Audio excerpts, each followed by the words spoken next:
আসসালামু আলাইকুম ওরহমতুল্লাহি ওবারকাতু। একজন পুরুষকে সবচেয়ে ভালো কে চিনে, কে জানে? অবশ্যই তার স্ত্রী। এমনকি তার জন্মদাত্রী মাও নয়। তার স্ত্রী তাকে সবচেয়ে ভালো চেনে এবং জানে। এই কথাটা বলার কারণ এই কারণে, আপনি যেমন আপনার স্বামীকে, আপুদের বলছি, আপনি যেমনভাবে আপনার স্বামীকে চেনেন জানেন, যতটা দেখেন, আপনার শাশুড়ি কিন্তু ততটা দেখে না। কারণ বিয়ের পরে তার ভালো লাগা, খারাপ লাগা, সে তার ক্যারেক্টার কেমন, সে ঠিকমতো হক আদায় করে কিনা, এগুলো কিন্তু আপনিই ভালো করে বুঝতে পারবেন বা আপনিই জাস্টিফাই করতে পারবেন এগুলো ভালো করে। এটা কিন্তু তার মা পারবে না। তার মা কিন্তু বুঝবে না। উল্টো দেখা যাবে তার মা হয়তো তাকে বুঝেই না, ভুল বুঝে।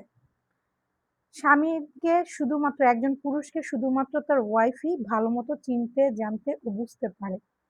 এছাড়া আর কেউই নয়।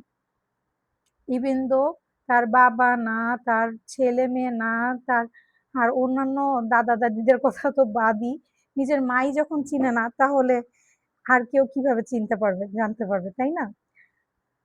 তো বোনরা, আপনাদেরকে বলতেছি, আপনি তো জানতেছেন আপনার স্বামী কেমন, তাই না? সে পুরুষ হিসেবে কেমন, সে কি আপনার হক ঠিক মতো আদায় করে, সে কি আপনাকে ভালোভাবে সাপোর্ট দেয়, আপনাকে ঠিক মতো ভালোবাসে, আপনার আপনাদের সন্তানের প্রতি সে কতটা দায়িত্বশীল, দায়িত্ববান, তার মা বাবার প্রতি সে কতটা দায়িত্ব পালন করে, এটা তো একমাত্র আপনিই ভালো বলতে পারবেন, তাই না? তো এমন হয় যে আমাদের আপুরা অনেক সময় পাশের বাড়ির পাশের বাড়ির আন্টি, আপু বা নিজের বোন, মা, এদের প্ররোচনাটা এরকম যে, আরে তুমি জানো না তোমার স্বামী কিন্তু এরকম, তুমি তোমার স্বামীকে ঠিক মতো বুঝো নাই এখনো, কিন্তু তোমাকে বোকা বানাচ্ছে। তো এই সব কথায় আপনারা একদমই কান দিবেন না।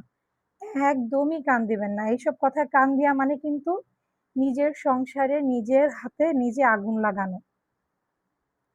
আপনি জানতেছেন আপনার স্বামী ঠিক মতো হক আদায় করে, কিন্তু এখন আপনি অন্যের কথায় নিজের নিজের স্বামীকে সন্দেহ করতেছেন। এটা কিন্তু শয়তানের, এক কথায় শয়তানের প্ররোচনায় করতেছেন আপনি।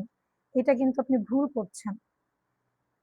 তাহলে আপনার স্বামী যদি আপনার ঠিক মতো আপনার হকগুলো পালন করে, হক আদায় করে, আপনার শ্বশুর শাশুড়ির প্রতি হক আদায় করে, আপনার সন্তানের প্রতি ঠিক মতো হক আদায় করে, তাহলে কেন অন্যের কথায় আপনি তার সাথে অশান্তি করবেন?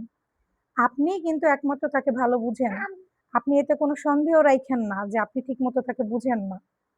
আর ভাইয়াদেরকে বলছি, ভাইয়ারা, আপনারা প্লিজ নিজের হকগুলো, আপনার স্ত্রীর হক বলেন, মা বাবার হক বলেন, সন্তানের হক বলেন, ঠিক মতো পালন করিয়েন, ইনশাল্লাহ।